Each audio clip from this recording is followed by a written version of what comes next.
அனைத்து நல்ல உள்ளவங்களுக்கும் என்னுடைய வணக்கத்தை தெரிவிச்சுக்கிறேன். இப்போ நாங்கள் எதுக்காக இங்கே வந்திருக்கோன்னா, இது வந்து வெள்ளியங்கிரி ஆண்டவர் கோயில், இந்த ஆறாவது மலை. எதுக்காக வந்திருக்கோன்னா, தளபதி தலைவர் வந்து எல்லா கேண்டிடேட்டும் நிற்க வச்சிருக்காரு. அவங்க அனைத்து கேண்டிடேட்டும் வந்து மாபெரும் வெற்றி பெற வேண்டிக்கின்னு நாங்கள் இந்த கோயிலுக்கு வந்திருக்கோம்.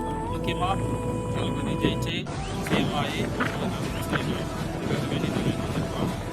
நீங்களும் வந்து மறக்காமல் ரிசப்ஷனுக்கு போட்டு போடுங்க. அதில் வந்து பார்த்தீங்கன்னா ஒரு குடும்பத்தையும் எல்லாத்தையும் விட்டுட்டு தான் இங்கே நம்மளுக்காக வந்திருக்காரு.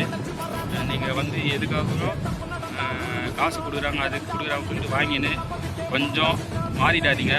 ஏன்னா இந்த 5 வருஷத்தில் என்ன நடந்தது உங்களுக்கு நல்லா தெரியும். மாற்று கட்சி நம்மளுக்கு தேவைப்படுது.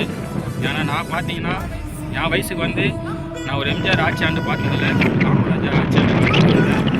2 பேரும் சேர்ந்த மாதிரி ஒருத்தர் ஆட்சி ஆள போகிறாரு, அதை நான் பார்க்க போகிறேன். எனக்கு ரொம்ப சந்தோஷமாக இருக்குது. அதுக்கு எல்லா மக்களும் வந்து அவங்களுக்காக வச்சு விசில் சின்ன போட்டு வாக்களிகள். நன்றி.